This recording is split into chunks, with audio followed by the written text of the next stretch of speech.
And we're live here, Fatboy FadeAway Sports, episode 224, with you here Sunday morning, Mother's Day morning, gentlemen. So happy Mother's Day out there to everybody. We know we have at least one fan that watches that.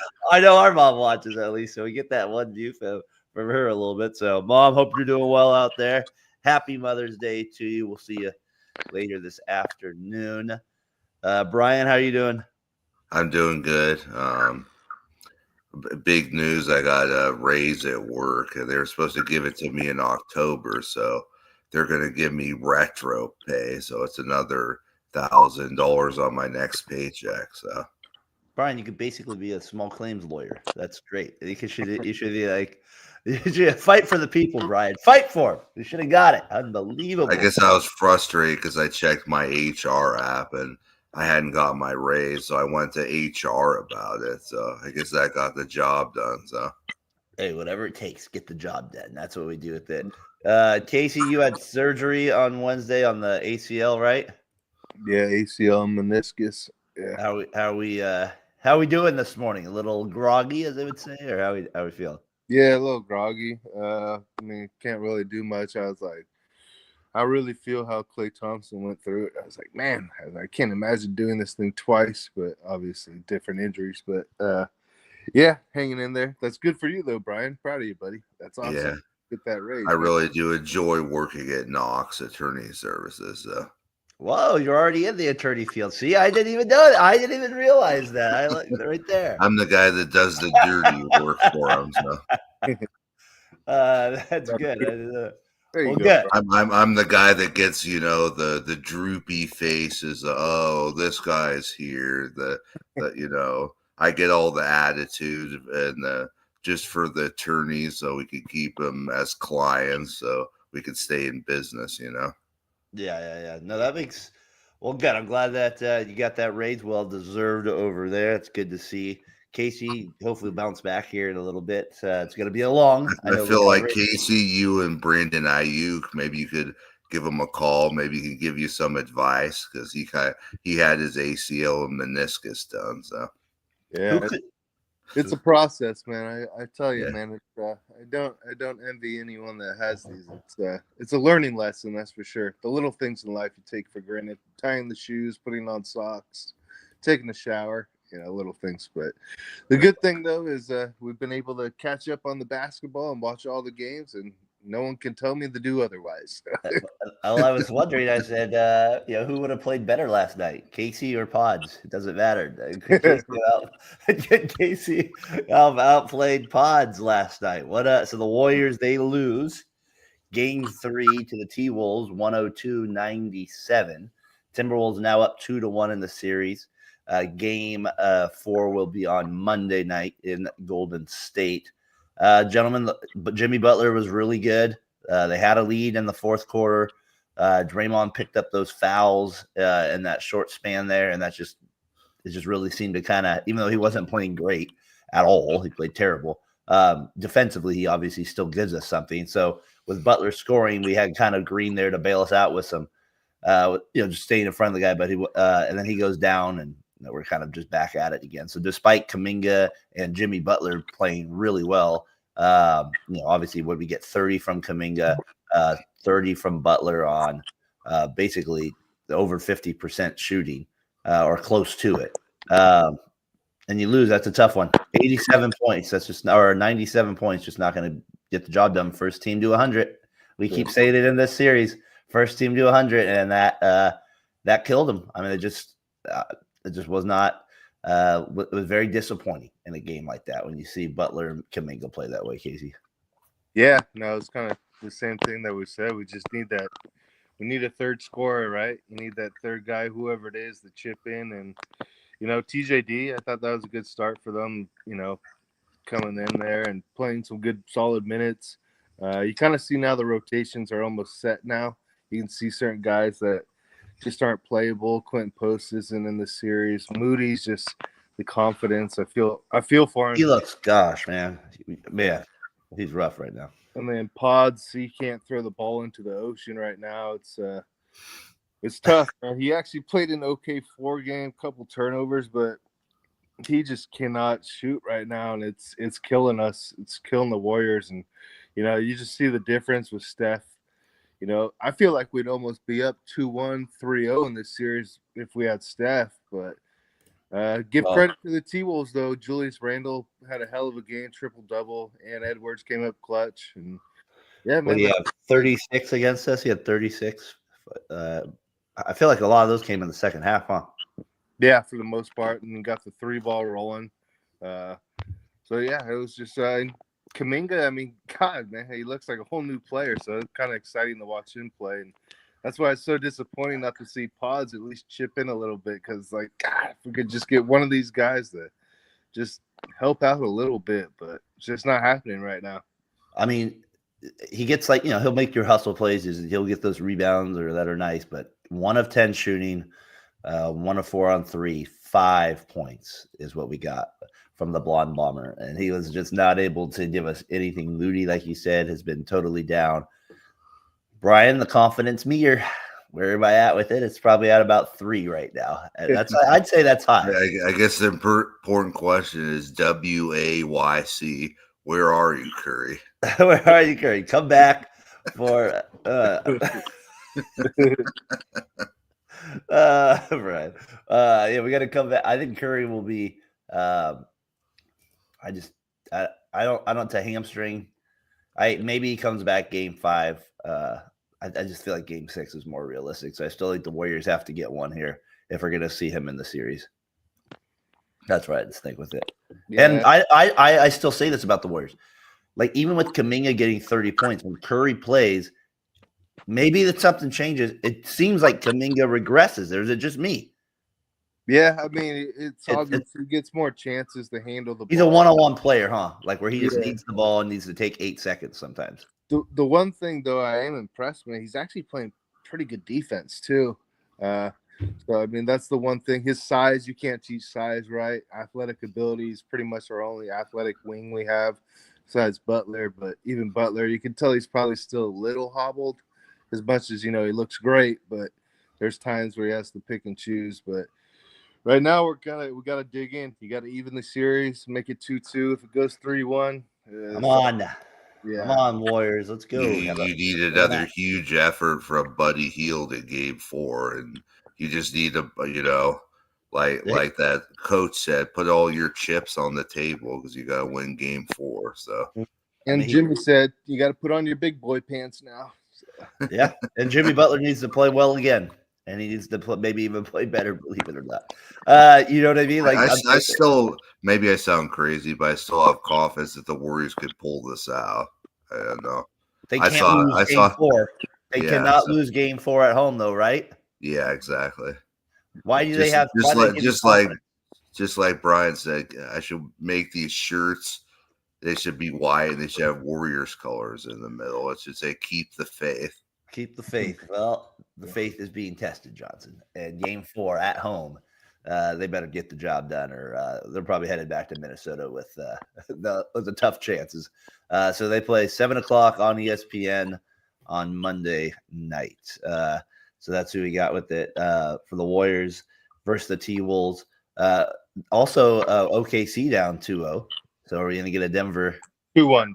Or 2-1. 2-1, excuse me. So we'll see if Denver can kind of maybe steal one from OKC, where a lot of people thought OKC was heavy favorites.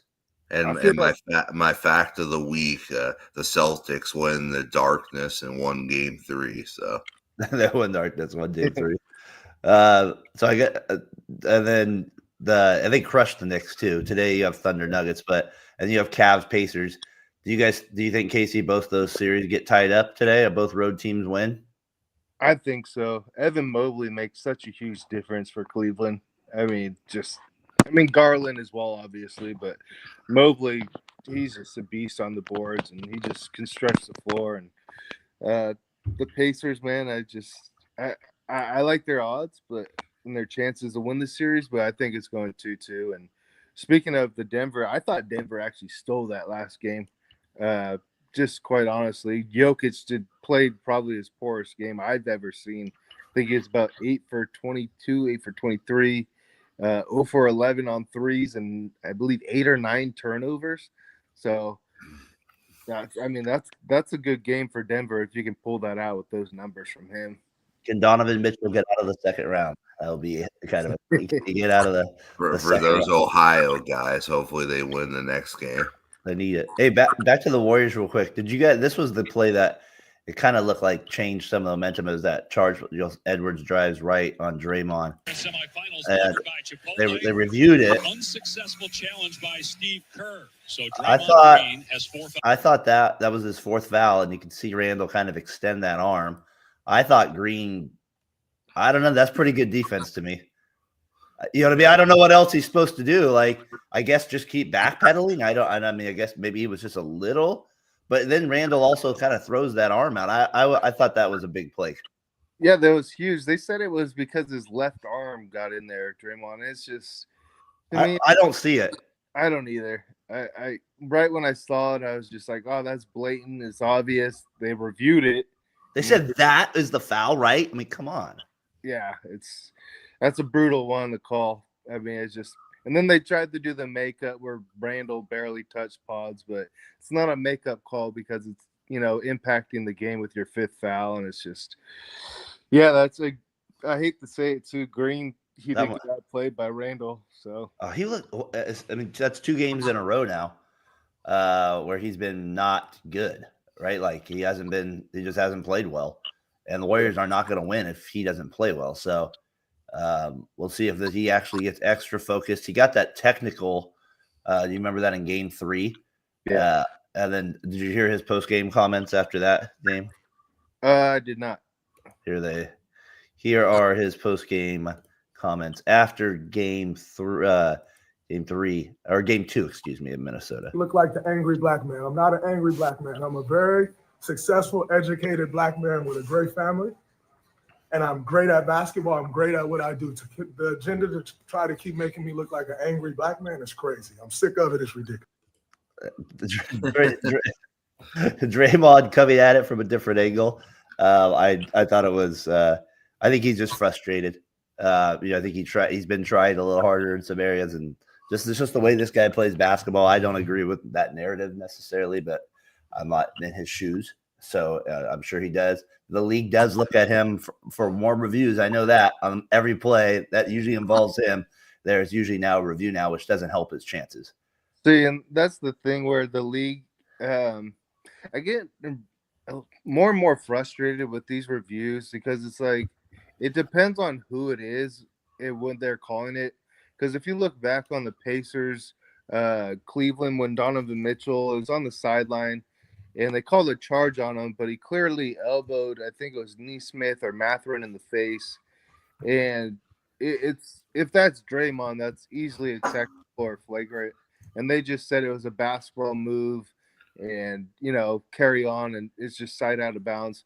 And that's where it's like a double standard. I understand he has a reputation, but I just don't think you can lean into that, right? It is what it is. The call's supposed to be what it is, right? I mean, That's my opinion. Yeah. I mean, what do you think, Brian? Like, you remember, like, when there would be guys like Ron Artest or Dennis Rodman. I feel like, it's like at some point, you just got to call what you see, right? Not just based on the back of the name.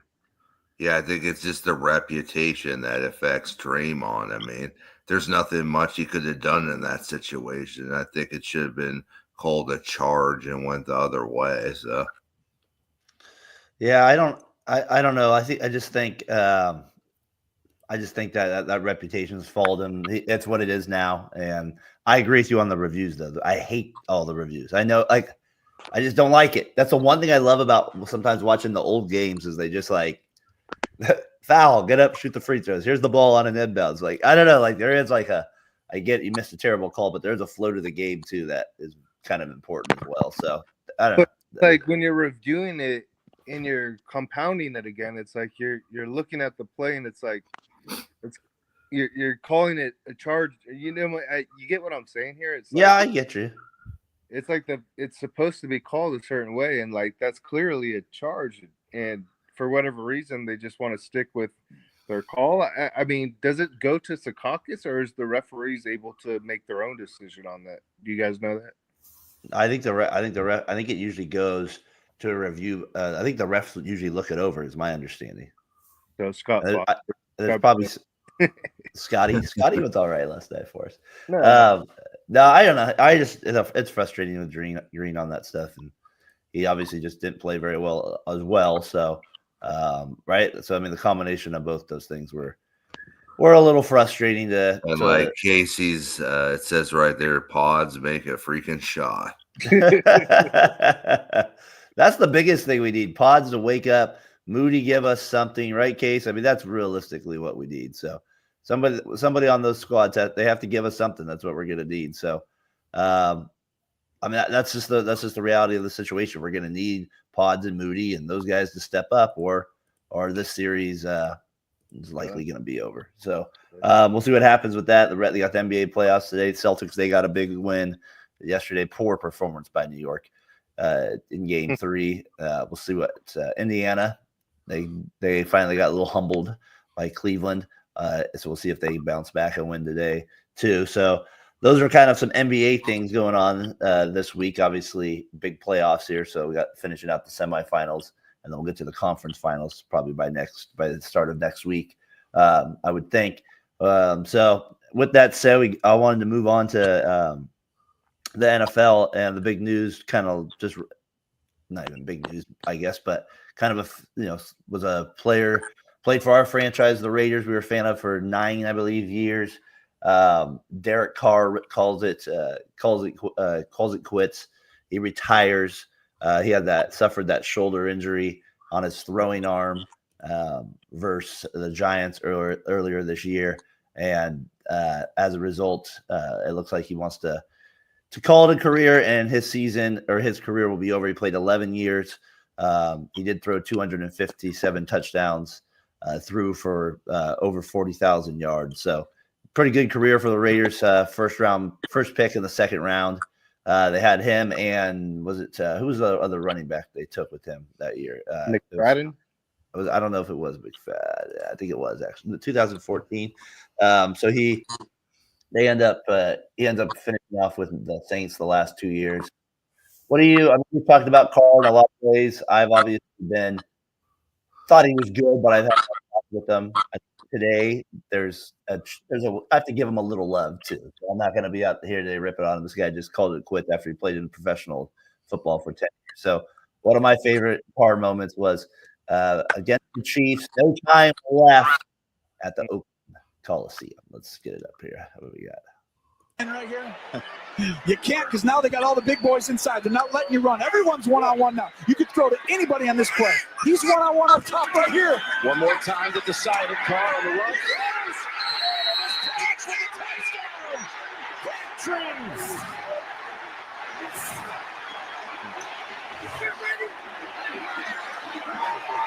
Get him off the field, Jim. If you get a penalty right here, get him off the field, Jay. Come on. What are we doing over there? I mean, that Carr, what was it? His third year in the league, he finished third in MVP voting behind Matt Ryan and Tom Brady.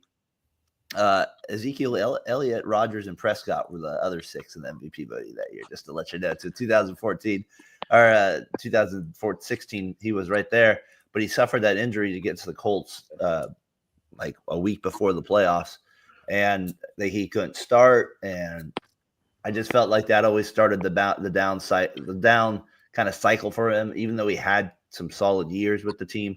But that team wasn't as good after that. He had a rhythm with Crabtree. And when you lose your quarterback right before the playoffs, I don't know. You know what I mean? And they're that fragile of a franchise. Raiders just made too many changes, and they couldn't get back to that spot where he was so good that year and the team was so good that year.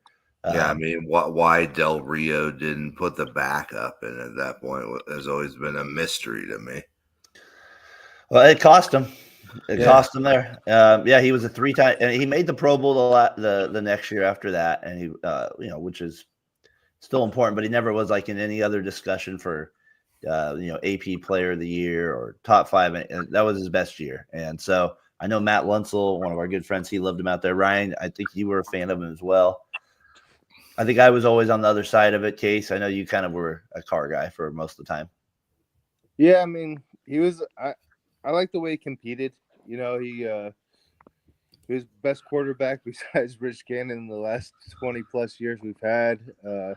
He was competent. He showed flashes of why he was, picked as high as he was, and it was just disappointing. I think when he broke that ankle, I think it was his ankle that he broke that year, and it was his fibula, his leg. So it just never seemed like he got back to that high a level where he played at. And I mean, he gave us some good years for the Raiders and made the playoffs with them twice, I believe.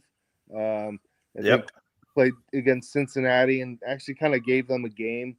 And I thought he had actually, a pretty darn good career. I wouldn't say it was spectacular, not Hall of Fame, but it was about 3-time Pro Bowler kind of thing, And then yeah, man, just kind of enjoyed the years where he's there for the Raiders because 40,000 yards. That's a lot of yards to throw for. I mean, yeah, and I just think he was stable. He was just the guy that showed up.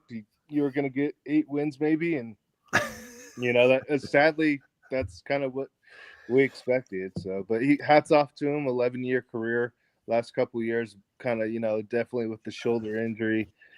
It was just too bad. But hey, had a better career than his brother. That's true. Brian, where was he drafted out of? Fresno State, the Bulldogs. Fresno State, you are correct. I was wrong. He was not the first pick in the second round. He was the Raiders' first pick in the second round. He was picked 36 overall in that draft. I wanted to see who the Raiders. That's who they took. That's why I think of him. Khalil Mack. They were kind of like offense, defense, and they got their defense. He went to college with Devontae Adams. Yep. So that's what. So the Raiders, they get him in 2014. I wanted to give you his records real quick because I thought that was fascinating. This was the biggest thing. So in his first year, he gets the start over Matt Flynn. They go 3-13. Then they go 7-9, and then they go 12-3 with him. And then here's where we go back to 6-9, 4-12, 7-9, 8-8, 10-7, 6-9, 9-8, 5-5. And so you know what I mean? He has that one year. They're just all right there with bad years too with it. So, part of it, I guess, is the team you're a part of too. But obviously, I will always think of him for that 2016 year. Or at least that's what I'll think about with Derek Carr and just kind of some of the. He just was like you said, he was just kind of an inconsistent quarterback. But he also gave us, believe it or not one of our best quarterbacks since Rich Gannon. Yeah. So what I mean? I guess it goes both ways. You think about it too, Darren. He had so many head coaches. Yeah, he did. He never really got he got a fair shake to start, but I think, anytime you have that much turnover, for coaching and staff and players, it's kind of hard to, stay. So I thought he held down the fort for the Raiders as good as he could have. I was going to get the play up here that ended it. It reminds me a lot of the Drew Bledsoe kind of hit, you know what I mean, that he took when he was running and didn't get down. So here's the play that ultimately ended it for Mr. Carr. He runs right here on a right here. Put the ball in his hands, Derek Carr, we need you for the rest of this game and for the rest of this season. And I love the effort to go after it. I don't know if he and that kind of sums up Derek Carr too. He did play balls to the wall, which I always respected about him. So he did play hard, and so that his career ends on a play like that. But like you said, solid career, 257 touchdowns, 112 interceptions, and was third in MVP voting in 2015. So there it is. There's Derek Carr, a long Raider, and he calls it quits after 11 seasons. Brian, any Brock Purdy news on the contract? Yeah, good news. He's not holding out. He's showing up to OTAs. That he showed up to the beginning of training camp. So it shows what kind of leader he is. It's a moment. It's the contract's going to be at, I think, sooner than later. So I think he'll probably get a contract closer to what Jared Goff got. So. He better be there because you don't want Mac Jones to play you, and you ought to be. I'm saying there's an incentive where he's able to come in and do all the OTAs and the practices, so he won't be holding out. Get your money, Brock. We want some drama this offseason. Get your money, Brock. We want a little. I think these guys want him to hold out over here. We want some drama. Come on, we need some. We're gonna. It's gonna be like Freddy Krueger going into Casey's dreams. We're coming back for you, buddy. Nightmare on Elm Street. Come on. But a lot of people are picking Purdy to have a big year. Obviously, Purdy, I don't know.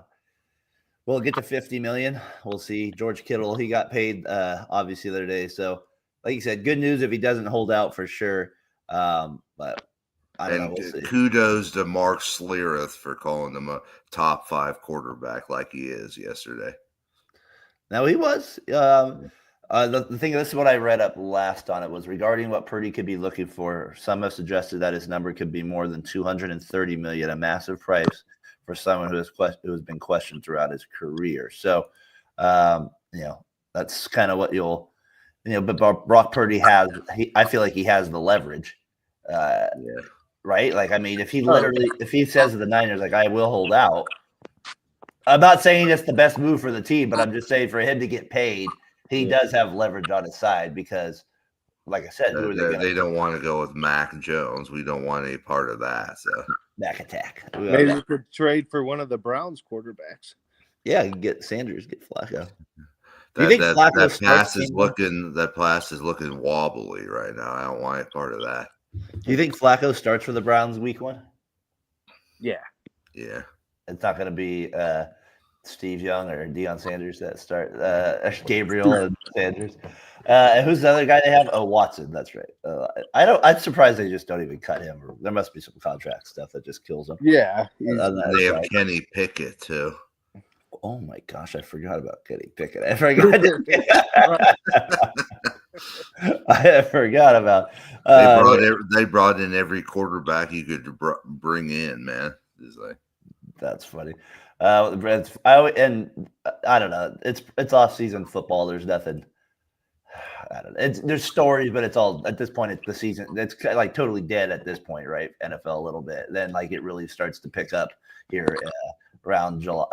July. Yeah, July for me is like at least where you have mini camp start. But yeah, I hear you. It's not really. I was thinking for the Madden game. Yeah, it's all good. We don't want any part. Just put a Raider on there. Get a Raider on there. We want it.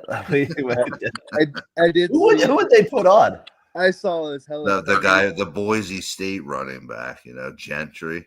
He doesn't even play a snap, and he's the Raiders guy. It was hella fun. They have him 6th in fantasy rankings. That's impressive. Yeah, Case. I saw for the EA Sports, the Madden cover, they had Bill Belichick and his girlfriend doing that pose on the beach. That was some drama this week. I heard they kicked her out of the North Carolina club, and now she's allowed back in. So that is still one of the oddest things in America right now. Bill Belichick and is a traveling assistant, we'll call her. So that's what to keep it kind here. Now that I'm part of a college football. I'm part of a college football group on Facebook, and they're like, man, I'm sure North Carolina doesn't want any part of this, and they've gotten it. So, well, it's another Jordan comeback. Jordan comeback. There you go. That's funny. So you got that. You got training camp starting up here in a couple months, obviously. But we're here with you, episode 224, Mother's Day edition. Got Casey with me. Pods make a shot. Brian the main man Johnson here with you. So. So Brian, you got the Rays. Casey got successful surgery. Obviously, I was telling you about now doing principal stuff at WCA starting next year. So that will be a big change for me on that side of stuff. I'm excited for that opportunity. So that was kind of some big news that happened this week for me too. But so kind of some busy weeks here as we kind of finished up here. But Brian, have you watched any hockey playoffs at all? Just randomly? No. All right. Just asking. I was checking out a little bit of the Vegas game last night. I saw the John Fisher got his wish. Aaron Judge hit a home run, 2 home runs yesterday. in Sacramento. So, John Fisher, congratulations on that. We got the win, baby. You did get the win. And I do want to take a second, though, to critique. There's been some pushback about the fan experience there with like the people that got suckered into buying season tickets. And now they're trying to sell them online. They're getting like $18 when they bought them for $49. And I'm like, those people weren't real A's fans then, because you should always know what's going to happen. The ticket prices will go down as the season goes on. You don't need to buy the package at that point. Just wait for, you know what I mean? Just wait and you'll get better seats. That's how it works. They have $10 tickets for college kids now too. That's my point. Is I'm like, I saw people complaining about that. So it'll be interesting. It's the one thing with the A's is like they're just making such a push for Vegas that, yeah, you have your fans like Brian right now, and obviously me that still like the A's. But like for me, I know it is different from Brian. You know, I could give Brian kudos. He's kind of found his love back for him in those ways. But I also think Brian, just in doing so, they just went so hard at Vegas that they are kind of taking out a lot of fans in their way too. That really, you know what I mean? They're just kind of like, we're bullying through. We're just gonna keep pushing. Because I sent Ryan McGurk a message on Facebook, and he said they're boycotting him. I was like, Ryan McGurk, the guy that yelled out Todd Jones. He is boycotting the A's. Well, I mean, everybody liked going to A's games in Oakland. I mean, that was the thing. They should have kept him there. But I choose to look at I have such a history with them, and I think they're a young, up and coming team. So I look at it that way. I don't look at it like, you know, some people look at it like, you know, they want the A's in Oakland or nothing. I mean, I get that part of it, but you know, that's how I am, Brian. I just can't root for him, buddy. It's not the players, it's the owner, right?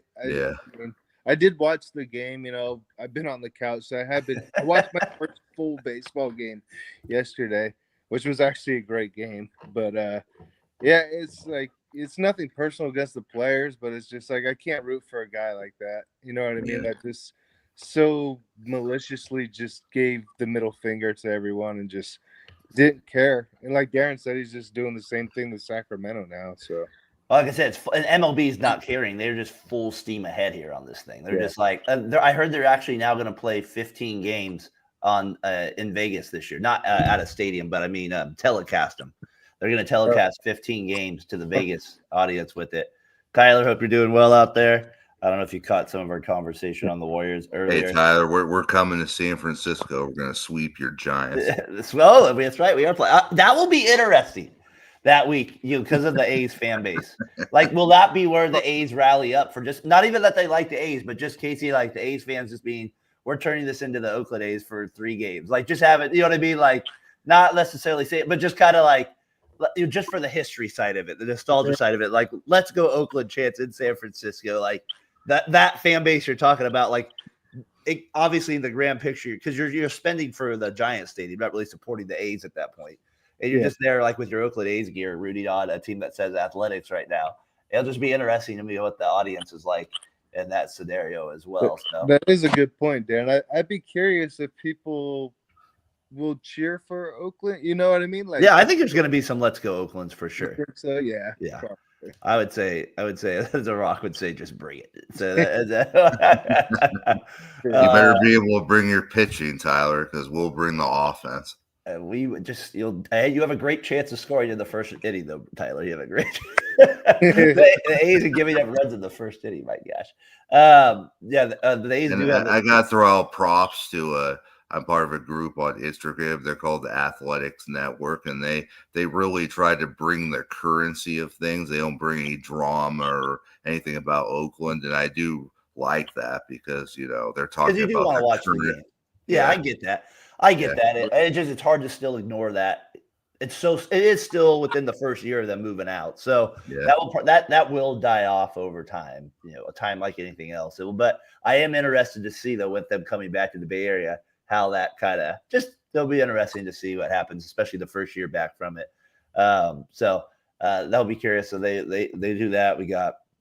We talked a little bit on Draymond Green, obviously, and the Warriors not performing. Pods. We need the Warriors to step up. Case, what was your confidence meter again for the Warriors? I said mine was 3. That one, I don't think we had 8 for the Houston series. Right now, until Steph was hurt, I was going 9 because we're 3-1 against them during the regular season without Butler. Right now, I'd probably say I'd say 6. Wow, geez, that's way higher than I would have ever had at that. Do That is- you guys think at some point that Curry says, "Well, I'm not. Maybe I'm 80%. I'm not 90%," but he just decides like, I want to see this team win. And he tries to roll the dice and go out there and try to help you guys. I don't. It's a hamstring. It's so hard to roll the dice. You know what I mean? I mean, come on, Brian. You know about my hammy. I can barely. remember my dad. He just said it was a flesh wound, and he didn't even take me to the doctor. That's the one of the things. That's the one thing that was the shocker about trying out for Korea baseball was the amount of running he did the first 2 days. I was like, my gosh, I can feel the ground ball, but I can't run a 100-yard dash. Apparently, I was like, I can't. That was. So I remember that going down. The hamstrings. That was so fun. I was out for a while too on that thing. I couldn't run for a while. Like I was like limping most of the time. So I don't know. Like I said, I think Game 6, the Warriors have to win one more for him to play in the series. Like I don't think he plays in 5 games. I think maybe isn't there like a 3-day rest maybe from Game 5 to Game 6 too or something like that. So like they don't maybe play until the 18th because the Valkyries, the WNBA team for the new team, the expansion team in the Bay Area. So that's why they got that extra rest coming in. Yeah, that would be. We'll see what they do. There's a lot on the line here. Tyler's confidence is at a big 0.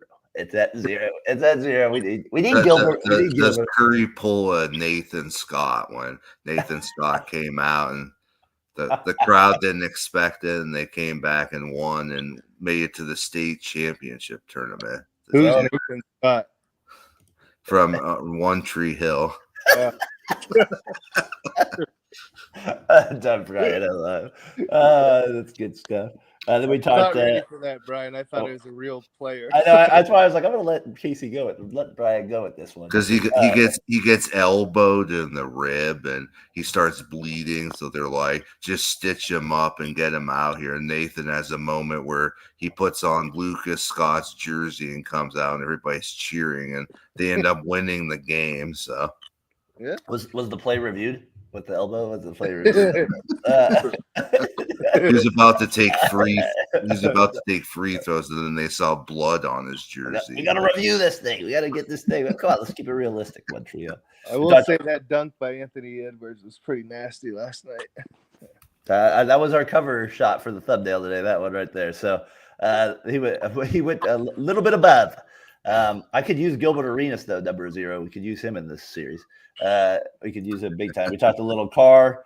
Obviously, how you guys know how we went down to that discussion a little bit. And we even got into One Tree Hill, so it's been a whole circle of subjects. Circle of life today, Johnson. Circle of life. Jacob Wilson, though, I will say this from the A's standpoint. Just this is a guy. He's their shortstop case. I think he's was he batting Tyler or Brian like 350? Yeah. I think it was really smart to put him at the top of the order and move Butler down because Jacob Wilson just gets on all the time, and he's batting 358 right now. So that tells he's the second. Like that tells you how good he's hitting right now. So yeah, they got that going for him. We'll do some winners and losers. I got some videos I kind of just want to throw out there to you guys to finish them up. And don't forget, next week's episode is going to be great.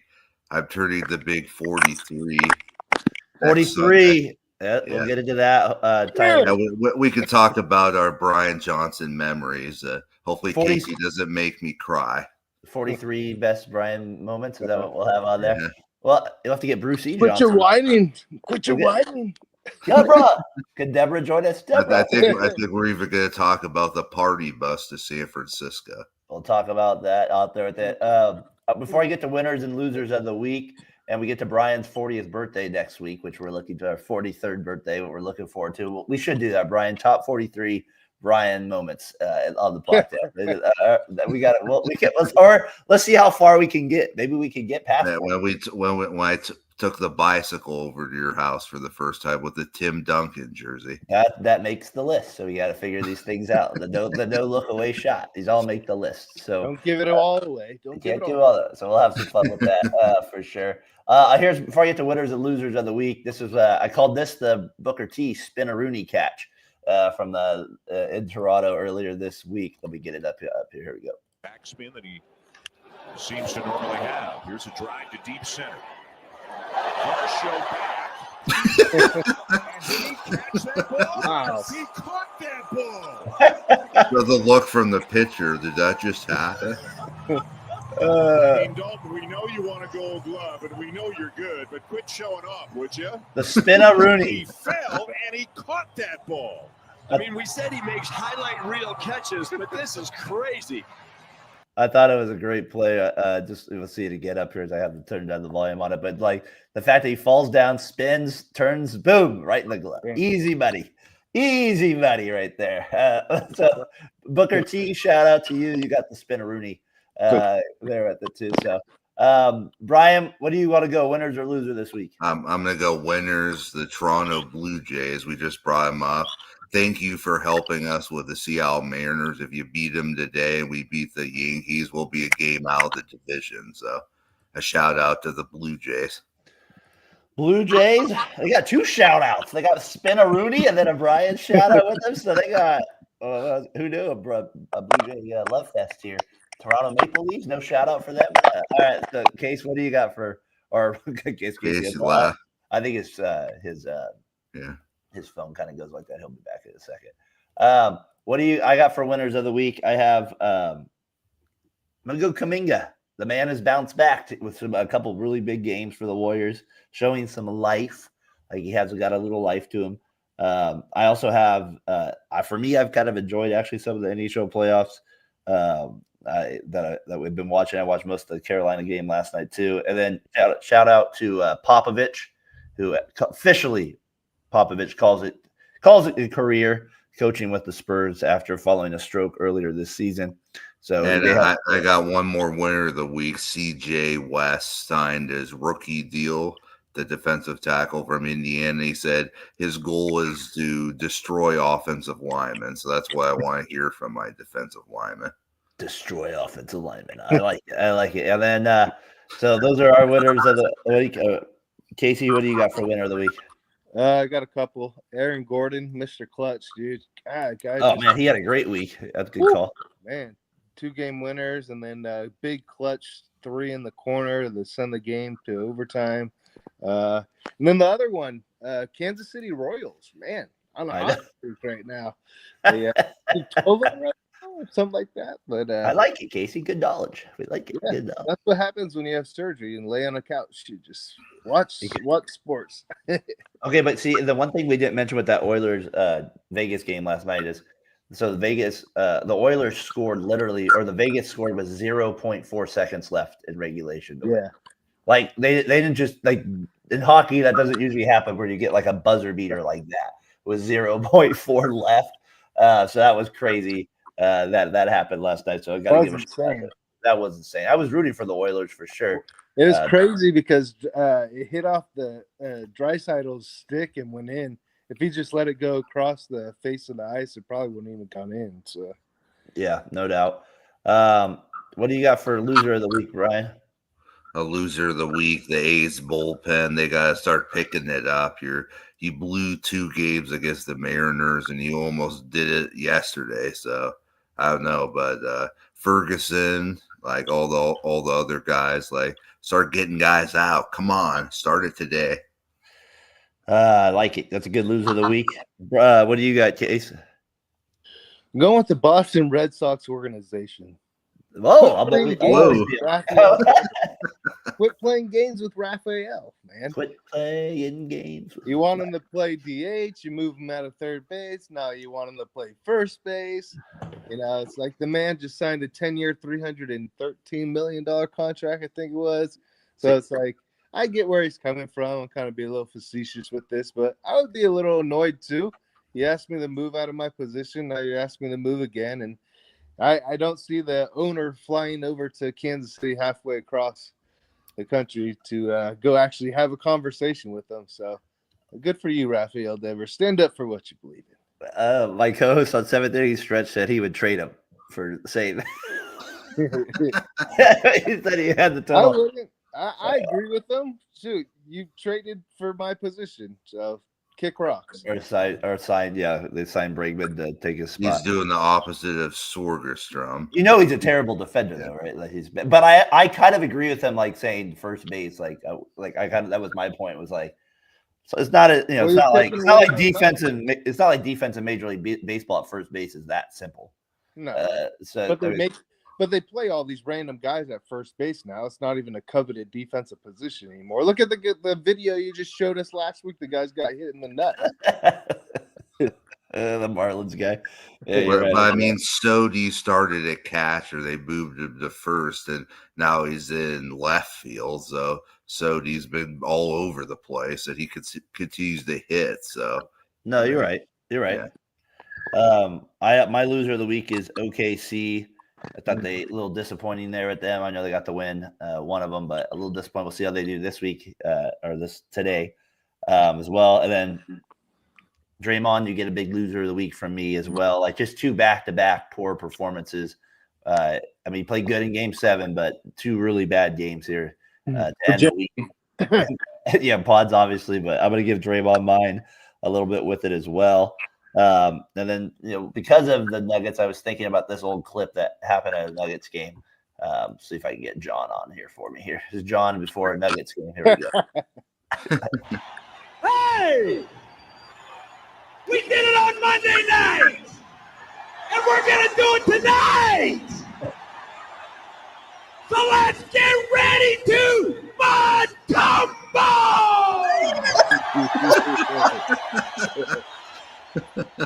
Oh my God. That's I gotta get that one more time. That's my leader. That would be that's our leader, the Broncos, right there. I love that when they took out the Supersonics? I think so. That video is so great. Let's get ready to Matumbo. That's good stuff. That was that's always the best one. Remember when who wants the sex Matumbo? Yeah, we go that. We're like, what the were the? Oh, that's so good. What did you guys think of my last thing? I don't know if you guys saw this, but what do you think of like this? It became popular this week. I felt like it was 100 men versus one gorilla. I don't know if you guys heard about any of this, but it's like could 100 men without weapons or something like that take down one gorilla? Casey, do you think there's a chance that could happen? Yeah, I actually listened to an animal expert. He said the gorilla. He said the Ron McGill from the Miami Zoo or whatever. He said that the he's susceptible to ab shots and he'd just get tired. But he said the first 15 heads would be rolling. So that's so funny. I don't know, Brian. I think a gorilla. My goodness. Derek's like, well, what about an alligator? I was like, we already have people that take down an alligator by themselves. Yeah. Ace Ventura took down the alligator real good. Adam Sandler, Happy Gilmore. Yeah, we have that. And then you have the alligator man himself, the crocodile hunter. He was able to defeat them for the most part there. So I just thought the gorilla was that. I thought that was just so funny. And then people were like, this thing's got crazy, like 100 Jacob Wilsons versus one. This is just kind of funny. Like people were taking it to an extreme. So what do they say with the for what is one of the most insanely idiotic things I have ever heard. At no point in your rambling, incoherent response were you even close to anything that could be considered a rational thought. The subtext they had right in the back. My spouse is sleeping around. I know, it's so bad, some of those. The other loser of the week, Brian, I had, just to throw it out there, was this was kind of a random one, but what we had with it was the Kentucky Derby winning jockey fined $62,000 for whipping the horse Sovereignty 2 million times. So they got loser of the week. with that as well. You don't see that one every day. So come on, man. He won. That's why the horse got man, you win, but you get fined $62,000, Brian, for too many whips of the winner. So he gets fined for that with it. So I got one more loser. Who won at Backlash? I'm sorry, who won at Backlash last night? That was going to be my loser. Oh, what happened? John Cena. It was just kind of I don't know. What do you think, Brian? I didn't think it was that great of a pay-per-view, or I don't know. The matches weren't all that sexy.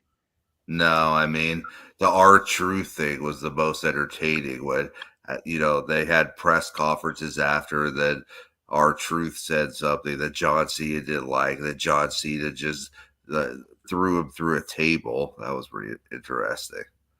Yeah. I mean, it was just kind of a crazy ending. Like, Randy Orton would have had him pinned, but 2 refs got knocked out. Cena hit one with the belt, and then he RKO'd like 7 guys, like the GM, just random guys because he lost his cool, and then John won. The Fatal 4-Way, the first match was probably the best of the night with Damian Priest, Jacob Fatu. He retained his title, and then they had some random guy come out with Solo Sikoa. I've never seen him before. It's like another enforcer for the Bloodline, so just not the best what I've seen before. But the good news, CM Punk said something to John Cena, so we might have CM Punk versus John Cena at Money in the Bank. Oh, okay. That's probably what everybody wants, anyways, right? Yes, exactly. Yeah. So you get what you want with that stuff with it. So, all right. Well, that was a good show today, guys. We covered a lot of stuff. Warriors, can we get a win? Debs, can we get a win? Game 4. Happy Mother's Day. More importantly, out there though, hope all the mothers out there have a great day. What was the first episode we did? I called it the mother of all pods because of that. So we did it dead. So, Mom, we'll see you in a little bit. Appreciate you. Love you. Mrs. Johnson, thanks for letting me Karen Johnson, you're a great mom. Great jobs there with it. So we hope all the moms out there are doing well. We'll be with you guys next week with top 43 Brian Johnson moments. We'll have to get a list going with it. So Brian will celebrate the B-Day next week a little bit. Hope everybody has a good Sunday today. Enjoy the games. We'll talk to you next week. See you.